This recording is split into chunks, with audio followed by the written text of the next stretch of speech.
Hello everyone, thanks for joining me today. I'm Trent and I see we have a bunch of people in the chat here today. Hi Saul, thanks for joining. Teek, welcome as always, and Brian from Cambridgeshire, glad you're here. Graciela, good morning. Just about afternoon for me, but perhaps for some of you guys it's still morning. Hector, Sekmetara, hello again. And Pac-Man CT, thanks so much for joining. Yeah, we got some snow here in Massachusetts last night, and it kind of melted, and well, it didn't really melt. It kind of got rained on, so I'm hoping I can get outside this afternoon and shovel it before it freezes. Hi, IH, but I've heard there's going to be some more inclement weather throughout the week, so we'll see how that goes. I'm just hoping the internet stays on and things like that, and no frozen trees take down the lines. So far, YouTube says my connection is excellent. So that's what that thinks. So if there's any issue, let me know. But from my perspective, it seems to be going well. Hi, 2 steps away. So I hope you're all enjoying your week, this kind of February. And I thought today we'd talk about some print-on-demand design mistakes. So I've been working with PRINTIFY for a little bit, for a few months. I don't work for them, just kind of like participating in some of their online forums, the PRINTIFY Sellers Club. And I actually was on their stream a couple weeks ago talking about some of these things. So I thought it'd be kind of cool to talk about print-on-demand mistakes I see often. So I thought I'd go over those here. Before we get to that, though, I thought I'd just kind of like, for the future streams, kind of just give a little heads up on like what I think we can do going forward. So usually I kind of like give like a tech talk or something like that, and I'll still do that. But probably I'll be spending more of my time like planning, making videos than preparing for the live streams. So what I'd like the live streams to be is more kind of like Q&A stuff or even design feedback. I was going to do that a little bit last year, kind of giving design feedback on art or graphic design or even print-on-demand shops. So if you guys have stuff like you want feedback on or something like that, feel free to email me or add a comment to one of my YouTube videos. Usually I'll see it, but that will kind of be, I might even rename the streams like office hours or something like that. Just where it's here, I'll be here for like an hour or something, answering your questions live or perhaps that you submitted ahead of time and giving some design feedback. I've been doing design feedback with PRINTIFY and it's been working pretty well. So I'd like to kind of do that more on my own stream. Vegas guy, hello. And Teek, thumbs up, thanks. So yeah, like I said, this is my contact address here. It's on my YouTube header page. And if you have like stuff you want to chat about on stream, like questions or something like that, or feedback, again, on art, graphic designs, print-on-demand shops, feel free to submit it and we'll add it to the stream. So that'll be kind of like that's kind of the thing I want to kind of guide the streams more towards going forward. So we'll see how that works out. But of course, I'll also be, if there's a major tech topic or something like that, I may also review that too here, like I've been doing in the past. So let's talk about some print-on-demand mistakes. And this is, you may see print-on-demand abbreviated as POD. And kind of, if you don't know what print-on-demand is, there's several websites that do it these days. And one of the big ones is PRINTIFY. So basically, you can go to the catalog here. And it's really cool if you have like art and stuff that you want to put on products like canvas or shirts or anything like that. 2 steps away, reading your comment. Yeah, you've been thinking of trying print on demand. So yeah, I would say give it a shot. Maybe I can do like in the future I can do a stream kind of like setting up a shop or something like that. But the one I like is PRINTIFY, and I just created like a test shop here. I have some real shops, but this is like my test one. And if you go to the catalog, there's like tons of stuff you can do. The most popular stuff, of course, is like t-shirts. So you can like go here, you can do, you can choose like the model of t-shirt you want, and then you can like actually start adding designs to it here. That's kind of like the most common thing people do. I think there's like so much opportunity in other stuff too. I mean, you have like mouse pads here are one I like to do. So you can put your art on mouse pads, desk mats. There's lots of other home decor. There's like clocks and things too. So where are the clocks? Somewhere there are clocks. Yeah, so you can, you can put your artwork on a clock. And the way it works is like you can integrate the print-on-demand website with Etsy or Shopify, or they have their own, Printify has their own standalone pop-up shops now too, so you can kind of get something up and going there. So it's a really cool thing to do if you want to get your art out there. It's a very easy way to, I shouldn't say it's not easy to make sales, but it's easy to publish your stuff on the internet if you want to. And that's kind of a challenge I always have to artists. Like if you want to, you think you're going to sell your artwork online someday, and I'd say you don't have to say someday. You can do like, within a weekend, you can get something set up and going pretty quickly. So Teak, you're saying, do you have to pay for them? No, you don't. It's kind of like yes and no. So what happens is when an order comes through, you're charged for the product when the order is made. So you pay that product cost, and then your shop on the front end, whether it's Etsy or Shopify, that's where you're collecting the payment from the customer. So ideally, you are, of course, you're charging more on your front end than you're paying on the back end. So you don't have to pay up front, but you do have to pay for the products like as they come through. There is an exception if you use their pop-up shop, but I won't mention that too much here. I'll talk about that like on some other session. But basically, if you're doing Etsy or Shopify, you pay when the customer orders the product. So hence the term on demand.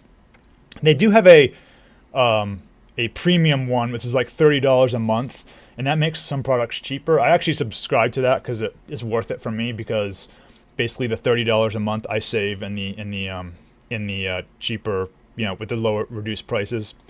Like if you go to the products here, if you view them, that's kind of a complicated product. Let's do something a little bit simpler. I don't know, rug.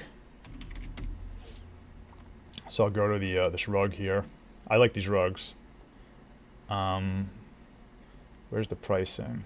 Somewhere there's pricing. Provider info. Yeah, so you can see here, like if you subscribe to their premium, like if you want to get like the largest rug, it would cost like $88 for the normal subscription. But if you have their premium, you're saving almost $20, a little bit more than $20. So it makes itself up pretty quickly. Can you design sleeves? Are you talking about the sleeves on shirts and apparel? Yeah, it depends on the one you're doing. So if I go to the catalog here, if I look at the long sleeves, some of them support printing on the sleeves and some don't. So you have to like find out which one. There is this concept of all over print. So where's that? AOP. So you're gonna see this listed. This means all over print. So if you do this, so all over print, you can print over the whole thing. So basically all this space here, you can print something on. Another example would be like these hoodies here. So if you wanted to put something like on the sleeve itself, you could do that also. So yeah, it depends on the product and whether it supports it or not. So that's kind of just a little brief overview of that. And that's one site. That's the one I like, Printify. But I thought I'd go over some things I commonly see when looking at kind of designs from people. And so we can check that out. And I should say that I made all these examples just for demonstration purposes. I'm not actually like, I didn't take real examples from people's shops and post them here. I made these. However, they are very close to things I have seen. So if you think something here is crazy, it's pretty similar to some stuff I've actually seen like all the time. Cool, yeah, sign up for it and let me know how it goes, Teak. I'm curious to know how you like it. So one of the most common things I see is rectangular designs, and that's where they just kind of take a rectangle or a square image and they put it on a product. And this isn't necessarily bad. Like there are plenty of good designs that do this, but a lot of people, it's just kind of the default thing they do. And there's really so much more you can get out of it than just like printing a rectangle on a shirt. For example, this like ribbon here, if it was like transparent, it would look much better on this shirt than having like that gray background behind it. And this just goes for lots of other designs too. When you have that transparent background, it looks much better. One thing I do want to point out is like this skull here. This is kind of another common problem I see, is where people think the black of the background image is going to match the shirt. And you can see it doesn't. Hopefully you can see like this black is different than that black. And it's pretty much impossible to get like the black of the shirt to match the black of the background, just because, you know, this image here is like, you know, ink that's being put into the shirt, and it's always going to look slightly different than the shirt itself. So if you're going to do that kind of thing, make sure you either remove the background is basically the main suggestion I would have. Don't try to match like the black of the shirt with the black ink of your image. Or, you know, people do the same thing with like white background on their image. They didn't properly remove the white background, and they get that kind of like halo effect there.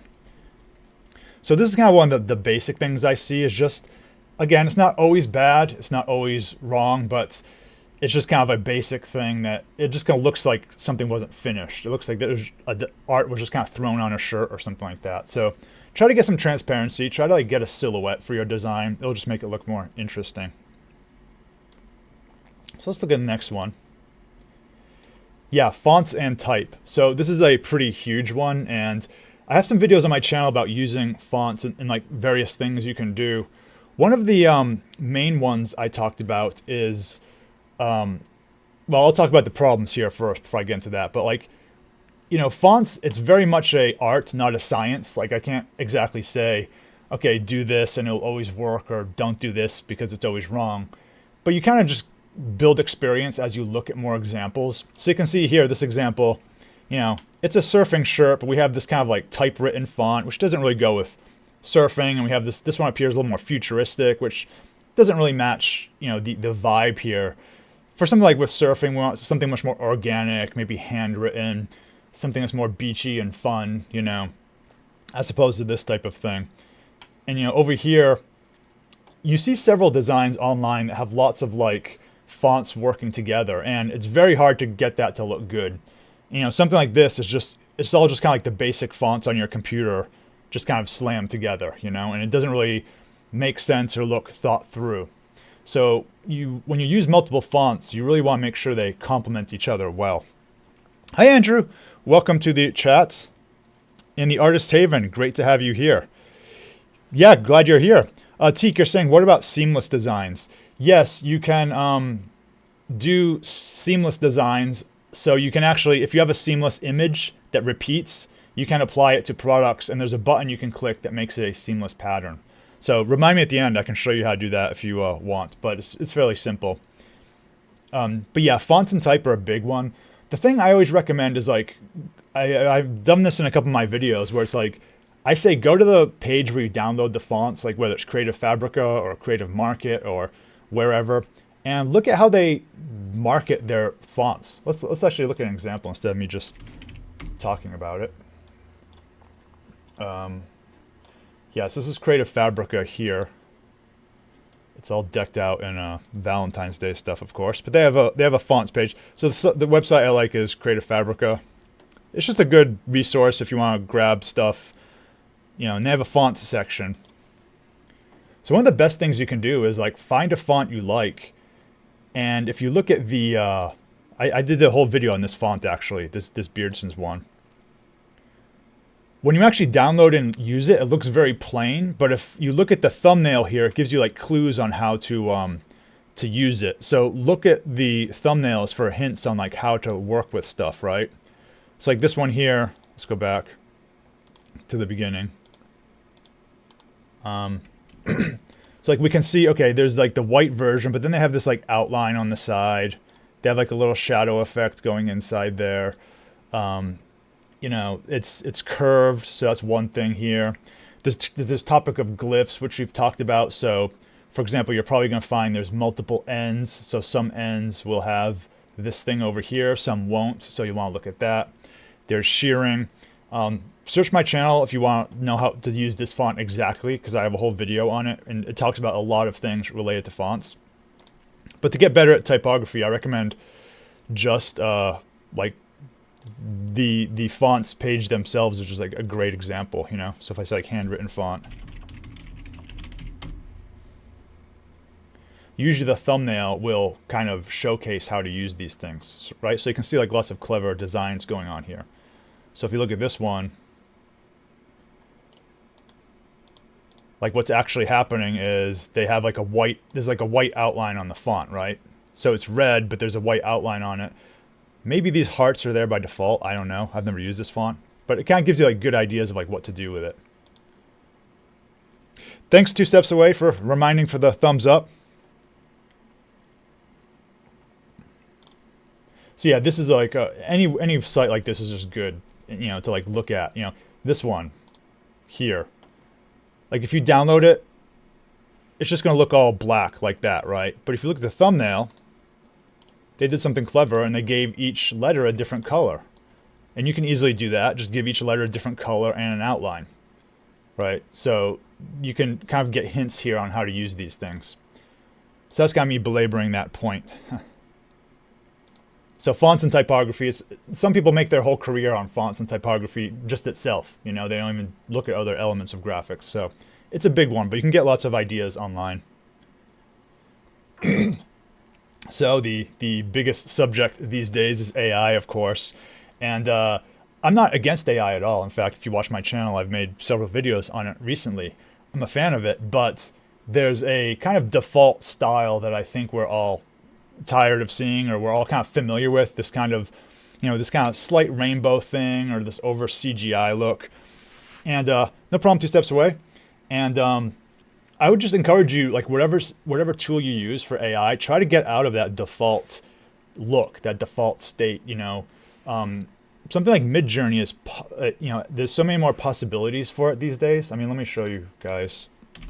I made an introduction to Midjourney video this week. Whoops. So check that out if you want to learn about it. So this is midjourney.com. And if you just browse their main section here, if you go to like their Explore tab, you can actually kind of, you can see like random things, or you can like look at the top ones for the day. And, you know, some of them look very, you know, AI-ish, but this one is like very graphical, right? Like this is a just classic graphic design. You know, most people would not think in a second this is done with AI. There's a little bit of a problem here. Like this part here kind of needs to be fixed. But in general, I mean, this is, you know, graphic design. Other styles here, you know, stuff like this is very clearly AI. But you have stuff like this, which is much more painterly like. Just going through lots of, again, like this, you know. I'm not saying it's the greatest design ever, but a lot of people don't associate this with AI. This looks like it was like hand-drawn or some type of vector artwork. So there's lots of options here, and of course this type of thing too. If you're downloading clip art recently, I mean, everything is basically AI generated. So yeah, lots of expressive styles you can get. Very cool one here, actually. So lots of options just beyond the generic rainbow cat and CGI Pixar look. The Artist Haven, reading your question. As a former HTV designer producer, you have tons of fonts. Yeah. Moving from HTV to Pod. Yeah, definitely. Seeing it done is will be beneficial. I have a couple videos from I don't know, a month or so ago on my channel, like using fonts. I was kind of focusing on fonts for a little bit, so that can help.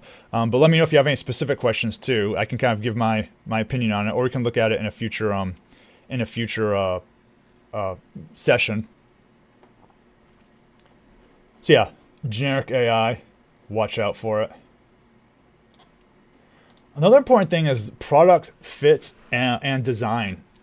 And I kind of mean this literally and figuratively. So in the example here, I see this quite a bit actually. Someone creates like a rectangular graphic and they try to put it on a bunch of products where it doesn't physically fit. So you can see here, this white space is here because the graphic isn't filling the whole area. All right. And same thing with this shower curtain. I just learned recently I can actually change the color on my little pointer here. So yeah, like it's not filling the space. So you want to make sure that your image fills the space of the product. And the products, almost all of them have like different aspect ratios. So you may need to like tailor your design for different products if you can put on a bunch of different things. But the other thing to keep in mind is that just because you can put a design on a product doesn't mean you should. And I think this kind of comes from the Redbubble mindset. If you ever use Redbubble, it's another print-on-demand website where you can upload an image and with like one click, you can just put it on like every single thing imaginable. whether it makes sense or not. So, we have this kind of like Valentine's Day design here. And, does it belong on a shower curtain? I don't really, think so. Just because it's there doesn't mean you should use it, right? So that's kind of my my takeaway on that. And remember, this kind of stuff will clog up your shop. It'll look kind of unprofessional if you just have hundreds of products that don't really make sense with the designs on them. So really remember, people, they're buying the product mainly. That's the thing, right? And don't, remember that first. I think people kind of forget that sometimes, that people are actually buying a product to do something and put in their home or wear. So really think about what kind of design would be good for it. Catching up on the chat here. Yeah, heat transfer vinyl. Yeah, so that's kind of like doing the the homemade shirts and stuff like that. So Artist Haven, reading a question. You have 2 cutters and a heat press. Yeah, I once I went to, I never made shirts by hand myself, but I can't imagine, fulfilling orders myself now with POD and stuff like that. I think it's just so much easier. It's really hands off. Once you create the design, the orders flow through and you don't really have to do anything. It just, the print on demand provider will do it all for you. And it's really hard to go back after that happens, I think. So yeah, really think about the designs you make, what products they go on. And finally, this was my last point, is branding.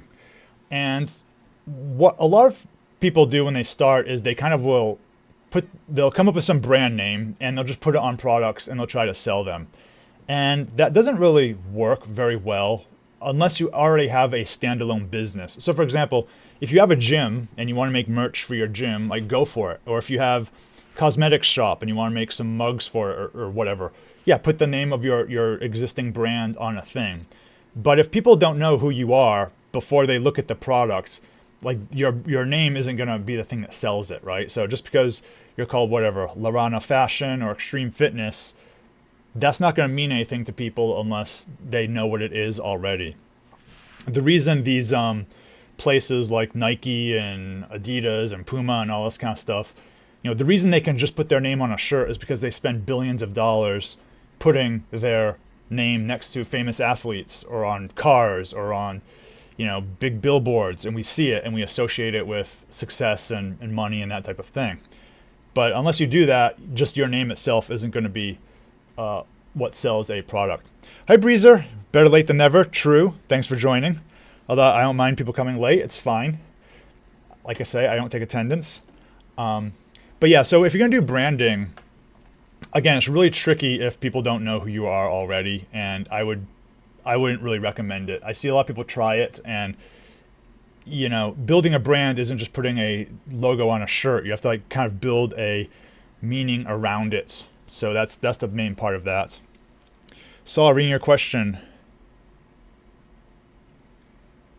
If you just want to make a handful of silkscreen prints, say around a dozen, what would be a decent price to pay? I'm not sure what it would be for some other provider, but if you want to make tapestries or something like that, you can go to again, let's go to Printify. I don't know if you mean t-shirts or tapestries or something like that, but they have posters also. So here in the catalog, let's do tapestry. So you have these indoor wall tapestries. So, you can see the different sizes here. So these are the sizes and the prices. And a lot of times, what you want to do is you want to really focus on things that are unique and that they can't buy in Walmart. Because a lot of times people say, well, the prices here, they're more expensive than Walmart or something like that. And it's yes, they are. The benefit of print on demand, what you're trying to do is you're trying to offer something unique, and that's how you're getting the premium price. Just because Walmart can make generic designs in bulk and they can make it for much cheaper, but when you do print on demand, making things one at a time is just going to be a little more expensive by its nature. So you're going to want to make sure you have unique designs that they can't just buy on Amazon or in Walmart. And another thing they have is the ability to personalize. So you can actually put someone's name on it, put a soccer team's name on it, put your kid's sports number on a shirt or something like that. So Breeze, you're saying you own a business, you give away more t-shirts than you ever sold. Yeah. Yeah, it's kind of like that, you know. Some places it's kind of like a promotional item or something. If you're going to do that, if you're going to like do like bulk for your business, I would recommend probably Printify isn't the one you want to find. There's other ones where you can do bulk for cheaper, but if you just kind of want to do on-demand printing, probably something like Printify is going to be good. So 2112, you're saying, Saul, you're saying t-shirts and jerseys. Yeah, I would go through the catalog here. Like they have tons of t-shirts. Like, I mean, they have dozens of different models here. Probably you want to look at the like the best-selling ones. That's usually an indicator that like they're popular. So you can try that there. And they do have some jerseys too, like some baseball jerseys, I think. So that is my do's and don'ts of print on demand. I could go on, but those are kind of the main 5 I looked at. I've done. Yeah, anytime a mistake was made, a free t-shirt helps. Yes, yeah. People always like a free t-shirt. So yeah, that was really what I had to say about that. If you guys have had experience with print on demand in the chat, certainly let me know. I'll do more on this topic also if you have specific questions or something like that. Perhaps I can do some more designing for print on demand sessions because different products have different designs. Teek, you mentioned about a seamless pattern. So it's really going to depend on the products you have. So I think you said you wanted to do like the AOP, the all over prints, some type of all over print clothing. Let's see here. Where's the AOP part?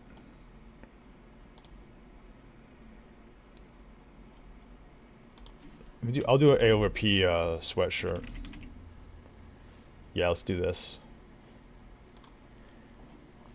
So let me make this big. Is it gonna?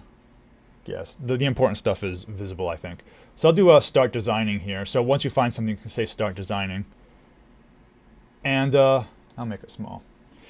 And so this is kind of like the way you can like design the product here. So this one is kind of complicated because it's an all over print sweatshirt. So if I go preview, I didn't add anything to it, so it's just gonna look white. You can kind of get like a mock-up as you edit it, and that's kind of a nice way to do it. Now, of course, I don't really create my designs from scratch in Printify. What I do is I use, again, Affinity Designer or something like that, and then I upload them here. But this is you can see the preview as you go through it. But let's go back to edit. So what I would do here is, I guess you can go like front side.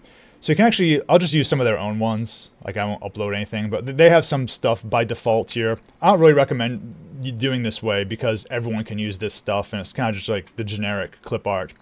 But you know, they have patterns here. You can make your own pattern, of course, which is what I recommend. But I'll use this example here. So, you know, these are their patterns and stuff. So they have a whole bunch. Let's do something like this. This looks kind of interesting. So what you can do is you can like, you know, shrink it down. And then there's you have buttons up here that let you apply it as a pattern. So I can say make a pattern of it. And I can say apply to all areas. And what that's going to do is that apply to all areas, that's going to put it on all of my all the components of my garment here. So I'll say preview.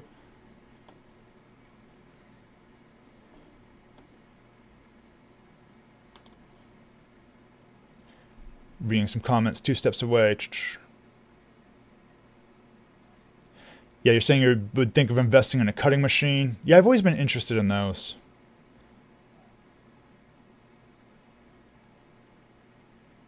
Oh, an Artist Haven, you're saying it's nice to buy a used one. Oh, that's a good idea. I don't know why this mock-up is taking so long to come out.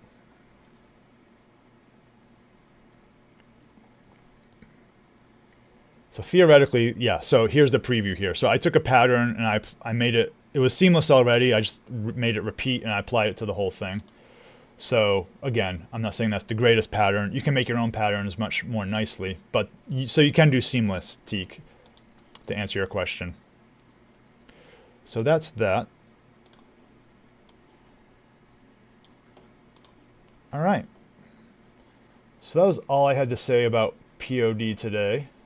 Let's look at some of your questions from the week. moving on here. Yes, I got this question from Got Comps. He says, what is that zoom tool that you are always using? I need that. Yeah, so the one that does like all this kind of stuff. It's called Zoom It. It's a Windows one. So let me open it here.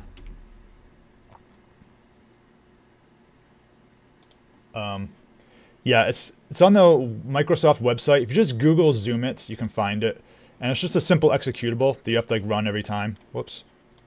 But yeah, it's again, this whole URL, but just Google Zoom It and you'll find it. And it has tons of features. I only use like the most basic thing, but I mean, you can do all sorts of stuff. I'm afraid to try it now in case it breaks. Well, it won't break, but mostly I just do Control-1 and I can like, you know, draw on things. You can change the color with G and B and R. So there's all sorts of things like that. Shift-R is the red highlight pen. So that's like more transparent. So yeah, there's lots of stuff you can do with it, but just Google Zoom It and you'll find it there. It's the Sysinternals website for Microsoft. All right, let's move on. So I got this question about Affinity Designer from Cody. He says, is there an option to import and export DXF files? I need to create files to edit for laser engraver. So maybe some of you guys in the chat have some experience with this. Yeah, there is an option to import and export DXF files. I've never used it, but it's there. So, you know, if you create something here, you know, I don't know, I'll just do this. You can go to File, Export, and then in the drop down, DXF is an option. So you can upload to that. How do I change my green? Yeah, all right, let's do green from now on. So you can export to a DXF there. Okay, and you can also open a DXF. So if you do File, Open, one of the options is DXF somewhere there. I believe it's up here. I saw it somewhere once. Yeah, it's here. Whoops. So DXF is supported there. Like I said, I've never used it. I suspect it's probably like SVG, where sometimes there might be some random feature that doesn't quite work, or it might, you know, not load well, but it basically supports DXF. No problem, 2 steps away. Hope it helped. And like I said, they're all kind of just subjective. Like, they're not hard and fast rules. Although don't use fonts in a bad way is probably a hard and fast rule. But, you know, they're just kind of guidelines. So don't let it stop you from doing things, but just keep it in the back of your mind. Teek is saying, one word of warning for the zoom. It only works on a full desktop, not windowed content. Okay. Interesting. So, let me see. Yeah, I'll have to try that. I'll have to look more into that. But thanks for the warning. Thanks, Breezer, so much for the super chat. I will add a like to it here.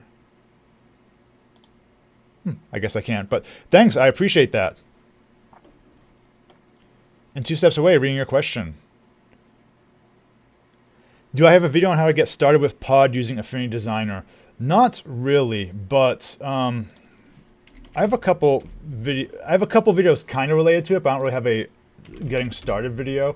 Probably the closest thing. Let me show you the closest thing.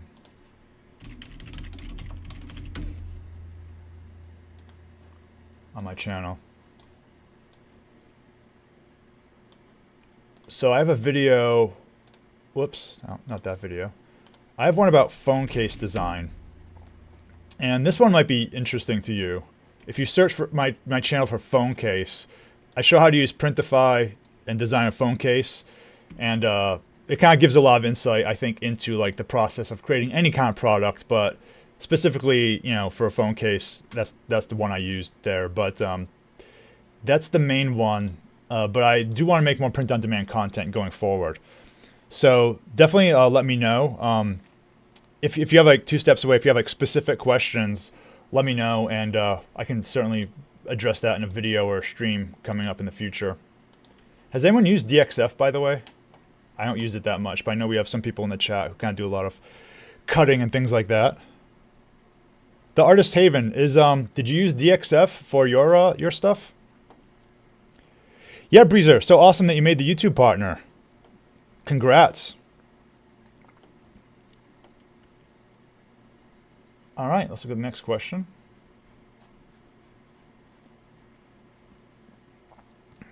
So I got this one about Midjourney. So this is about from Marianne, this is about the editor function. She's saying with the editor tool, when you generate, do you have to change the prompt or should you erase it and make something new? So it kind of depends on how complicated your prompt is. So let's look at this. So let's create something like, I'll go to my create tab here. So I'll say, man wearing a blue hat. Let's do this. So this is Midjourney again. And again, I know some people aren't a fan of AI stuff, but I think it's, in my opinion, I think it's just like going to be embedded in everything going forward. I like to use it for certain things, but people have their opinions on it. So what we can do is we can like edit something. So if I wanted to, I can click this. And I can click this button down here that says editor, okay? So I'm gonna click editor. And I have these options to kind of erase things that I don't like. So let's say I wanna erase this. Let's say I wanna change its hat. So I'll erase this part here. And then my prompt, I can say wearing a red hat. And I'll click submit. So I can change my prompt up here. So I'll say submit. And I'll go back to my create area. And let's see what happened. And you can see it changes it there. Now, sometimes it's going to it's really going to depend on how complicated your image is, whether or not it takes your advice when it edits the prompt. So let's change this one again here. Let's say let's go to the editor, and let's just say mustache. Let's just say mustache. A man with a mustache. This may or may not work, so let's see. So I'll go back to the Create tab here. So in this case, it actually worked pretty well. So it looks like it's kind of bringing in the mustache there. But sometimes, like as things get harder to, as the image gets more complicated, it might not take your advice on what to do. So I'm trying to get to fail here. Let's get to fail on something. Once again, let's say car in the background. So I'm gonna do this.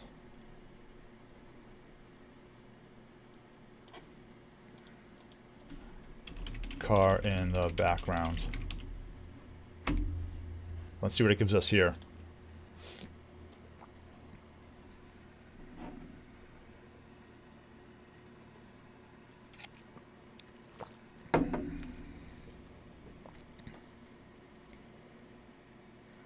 So yeah, you can see it didn't really give us like a car in the background or anything like that. It kind of ignored it. Maybe it kind of thinks it's a car, but as your scene gets more complicated, it's harder and harder to kind of change individual things in it. So you kind of have to find other clever ways of doing it. So to answer the question, yeah, it really depends on what you're doing, whether or not changes to the prompt will be recognized. If it's a simple prompt and you're making a big change, it will probably find it, but it might not in many other scenarios. Artist Haven, you're saying use SVG, not DXF. Cool.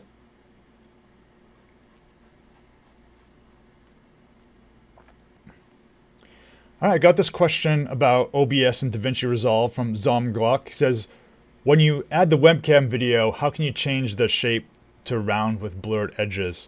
So let's check out Davinci Resolve for a second. Here. So Davinci Resolve is a video editing tool. It's a competitor to Premiere. And I think it's much better than Premiere for one of the main reasons it's free. It's pretty awesome in that sense. But let's do the picture-in-picture example here. So the question is, how do you add picture-in-picture to something? Let's delete everything. I'll just kind of go through this quickly. So in Davinci Resolve, as I was saying last time, there's an effect. There's an effect you can use. Let's put this background down here. And then we want like a, you know, let's use the other one. So I was just dragging things to my timeline. So what I do is I want this woman to be like a little rectangle. So I can kind of, what I can do is I can click this button here. And this is going to let me edit the thing that's selected down here. So I have my clip selected. I click the edit transform button. And then on canvas, I can like redo the sizing and stuff like that. And I can crop it. And there's ways you can do a shadow. But this way is a little, it's kind of a longer way. So I'm not going to do it that way. The better way to do it is to use an effect. So I'm going to click on the effects tab up here. Effects. And the one I want is called DVE. So DVE. And it's this here.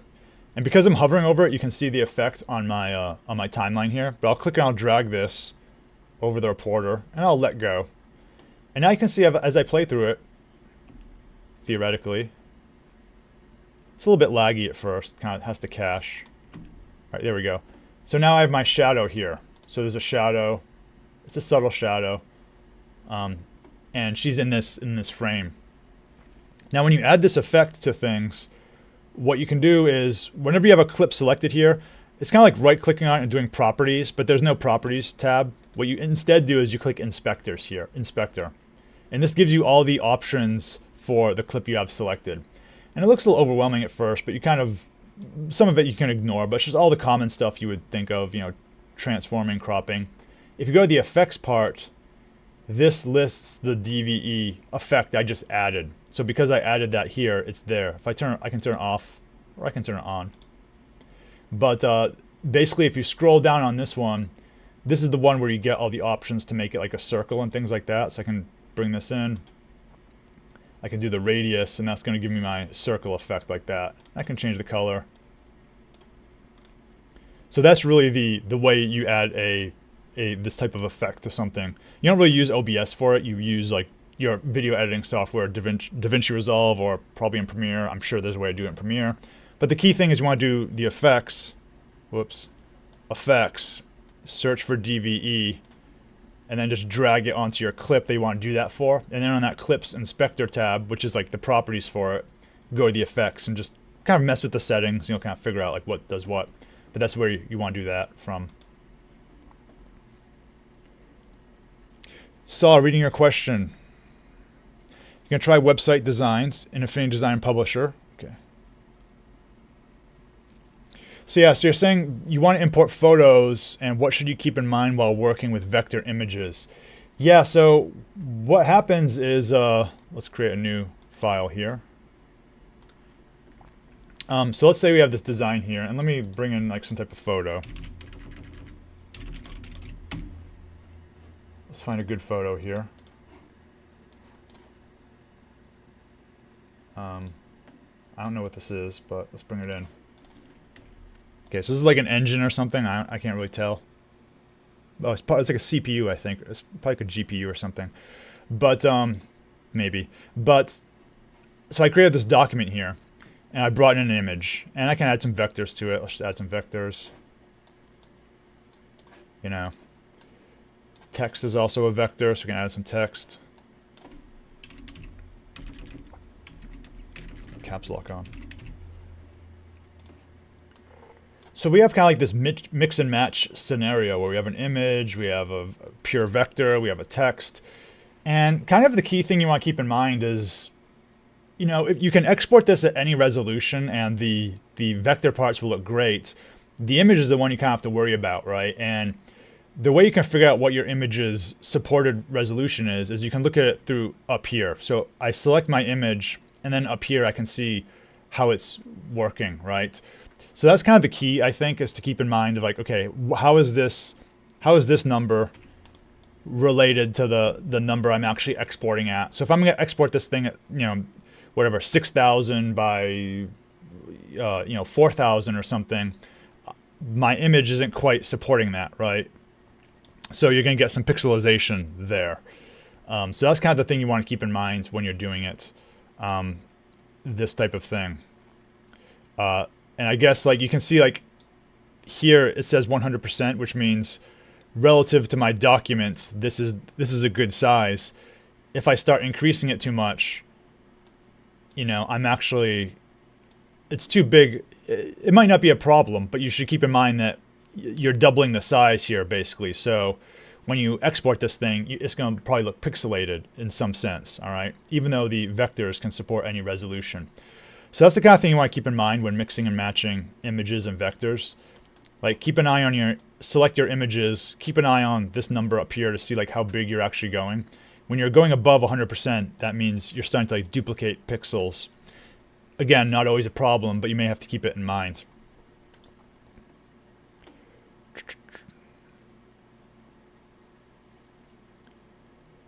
Teek, so you're saying smaller files so it loads faster. Yeah, I mean that's another thing too. Yeah, keep in mind the file size, you know. But yeah, let me know if that answers your question, Saul. That's kind of that was how I interpreted your question. But if there's other parts of it you want, let me know. Yeah. Oh, yeah. By the way, for the picture-in-picture thing, I made a video on that too. If you want to see that, let's go down. Another OBS question. So after you've recorded a video in OBS, say MKV format, can it be converted to another format? The answer is yes. It's super easy. Thor Music asked that question. I have a video on that topic, and I'll try some Inception stuff right now. Let's bring over OBS. So this is my studio that streams OBS like as I'm recording it here, and there's actually a really nice there's a very nice option for converting MKV to MP4 super quick. Just go to File, Remux Recordings. So I'll do File, Remux Recordings. And then what you can do here is you can select your MKV files and you can just make the output MP4 and just like you'll click like the Remux button and it'll work. So it's super easy. Artist Haven, yeah, 700 feet is pretty small. So yeah, that's how you can convert with OBS. So File, Remux Recordings, and I have a video on it as well. This one here. I had no idea what to make for a thumbnail for that, so just like, all right, let's do a dragon. Sometimes that's the way it is. All right, gradient backgrounds in Affinity Designer, yes.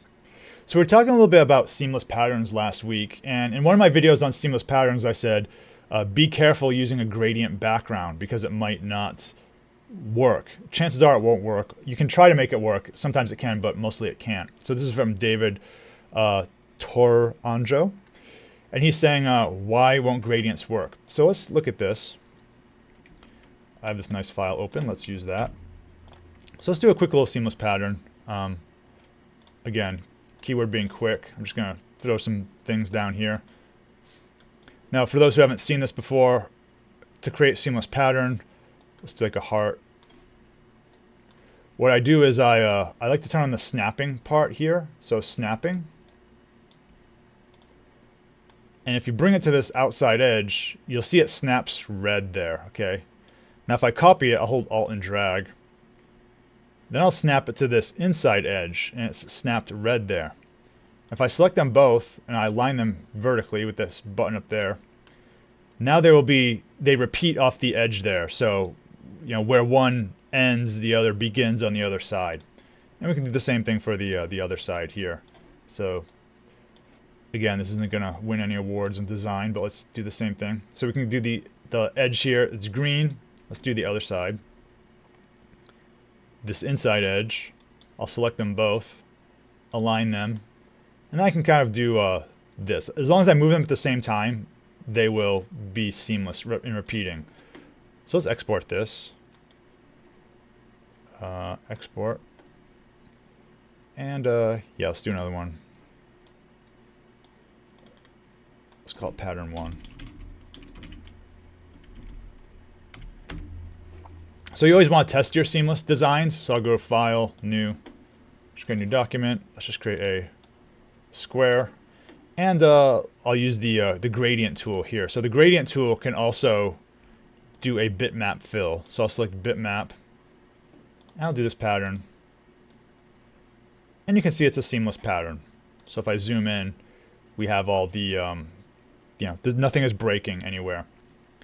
Now, sometimes, you know, if you want to use a background, you can like do a background, a solid color.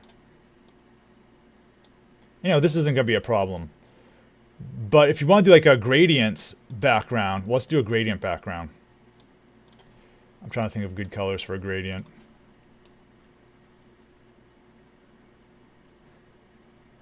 Not the best color, but let's do it anyway. So let's do this one, gradient background. File, export. Let's do pattern 2. Now let's do that one.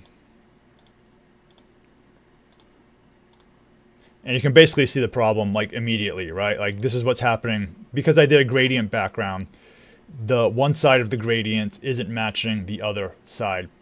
Now there are ways you can kind of get around this if you want. So you could do like a sideways gradient. So let me just like maybe I could go this way. And like if you did both sides the same color, like if this color was, you know, that, and then let's say in the middle, you know, I had some type of blue thing. Like this would be seamless. So let's do this.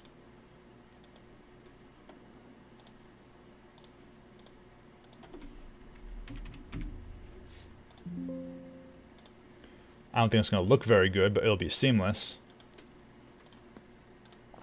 Right, so you know, it's seamless in the whatever X direction. So it's possible to do it that way.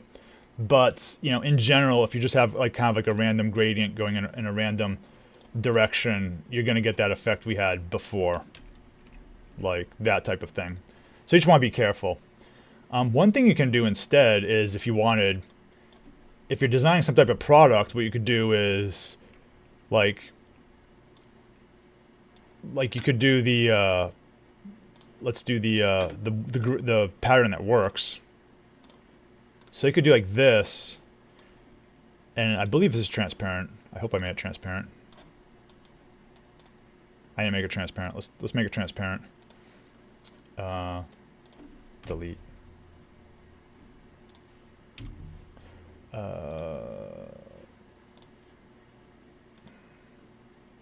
Document setup, color, transparent background.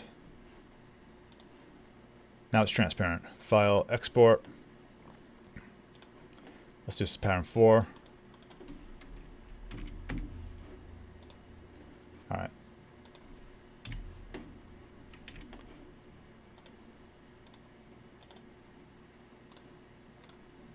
Okay, so this one is now transparent.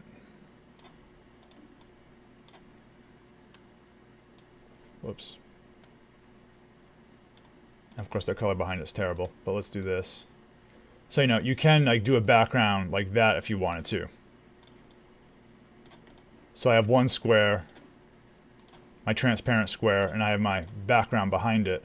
So what you could do on the background behind it is make that a gradient if you wanted. So if you want to do something like that, you know, that's possible. Again, terrible gradient colors here, but that's what you could do. So yeah, that's why you need to worry about gradients when you do seamless patterns.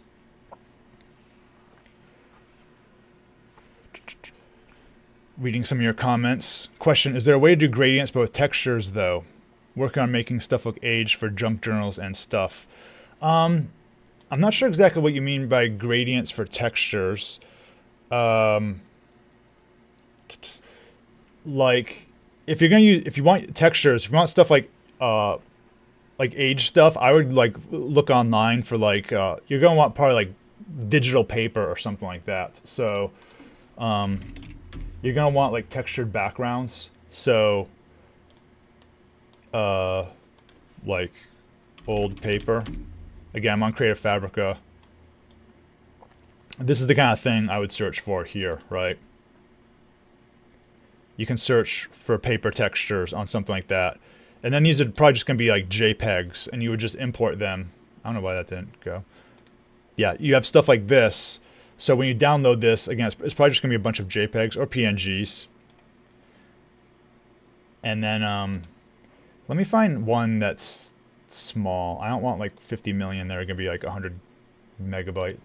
Let's do this. So you could download this eventually. Let's save it. Yeah, it's gonna take a little bit to download. But what you do is you would download these as, again, they're gonna be JPEGs or PNGs, and then you can import them and use them as a background. All right. So I'll show you how that can work there. But yeah, junk journals are cool. It's a cool thing. For those who aren't familiar with like what a junk journal is, it's these kind of journals where you just kind of put together like found documents and papers, and it has a very nice like vintage aesthetic to it. So this kind of thing.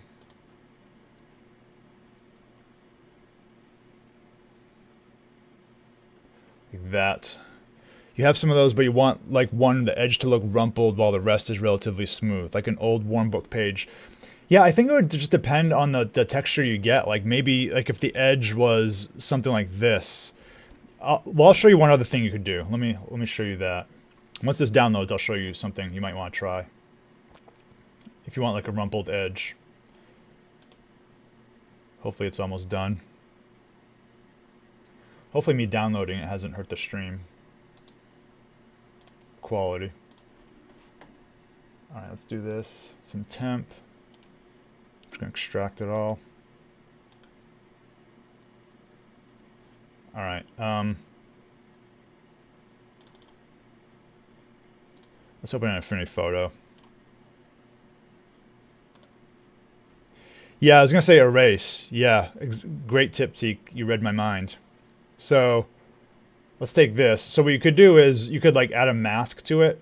So I'm gonna click this button here, mask layer. And what happens when you have a mask is when you paint on it, if you paint black, it erases it, right? So there are different brushes here that have like different textures on them. So I could go like, I don't know what a good one would be, dry media maybe. Something kind of like rough, you know? So I'm going to brushes. I chose dry media. I'll choose like this square chalk one. And then what we can do is you can kind of go in. And you know, you can kind of like erase the edge a little bit if you want. So let's zoom in here. So I can kind of like do this type of thing, right? And just kind of get rid of it. So I'm drawing on the mask. So this is what I'm drawing on. So nothing is destructive. So if I hide the mask, you can see my paper is still there. And in fact, if I select white, I can paint back in. So you can kind of always go back and forth. But I'll go down here like this, you know. And you can kind of keep like erasing the edge like that if you want. And something you can also do is add a shadow to the edge. So if you go to the effects here, so with the background selected, I'll click effects. And you can also try adding like a shadow. So outer shadow. And that adds a little bit of a, maybe I want the intensity a bit more. You can kind of make it look a little more three-dimensional, I guess. So, you know, that's a thing you can also do. So yeah, what I would say to make the edge rough like that is use a mask and then use some type of brush and just like erase on the edge like that. So that'd be kind of my recommendation. And yeah, Teak, you're also saying you can use a grunge texture above it. Yeah. Let's do, yeah, so there's like, I did that once. There's a stream with grunge texture. So check my stream from a couple weeks ago, maybe a month ago. I talked about textures as well. Cool, yeah, the brushes are a good thing to try. So I think I have one more question. Oh yes, this is from Saul. So Saul asked, have I tried using this AI tool? Let's check it out. I have not. I've seen it, but I've not used it. AI Artspace, artspace.ai. I think I've heard of it. It looks interesting. My only impression though is like so far a lot of the graphics kind of look like AI-ish in my opinion. Like if I looked at this, I would know immediately that it's AI. It has that kind of very perfect look to things. You know, the anatomy is nice. I can see the hands and stuff. Okay, that's fine. But like I said earlier, I kind of prefer the more expressive art styles that I can see with Midjourney. Like Midjourney can also do these types of stuff, but I like the more artistic styles that aren't as clearly art and as clean and nice. Yes, I click no. So yeah, so it looks interesting. I'll keep an eye on it. I don't know what the pricing is. Let's see. Is this one of those sites where they just don't tell you anything until you sign up for it? Okay. $3 a month. Interesting. Yeah, trying to learn DaVinci Resolve again too. Yes, it's a tricky one, but it's worth it, I think. So that's my last question for the day. I'll stay on for another couple minutes if anyone has any other questions. Thanks everyone for attending. Like I said, I like to kind of do more, center the streams more on questions and answers and design feedback going forward. So if you have stuff you've designed and you want some feedback on it, feel free to submit it. Probably my email address is the easiest way to get like files and stuff to me. It's there, but it's also in my shop header there. So yeah, I think next week will probably be Q&A also. It's kind of like the easiest thing for me to prepare for the stream, so I can actually focus on other things for the channel, like some videos. I'm trying to do a DaVinci Resolve 101 video coming up, and some other Midjourney stuff, and some print-on-demand stuff, and there's no shortage of topics. The Artist Haven, do I do live streams every week? Yeah, basically every Sunday at this time I do. Every once in a while I skip one for some reason or another because there's some event or something. Next week I might have to skip, but I usually post a message on my channel. Usually around Wednesday or so I post whether I'm doing it or not. And I'd say 80% of the time I stream on Sundays. So that's my ratio, I think, of streaming. No problem, 2 steps away. And Hector, thank you guys so much.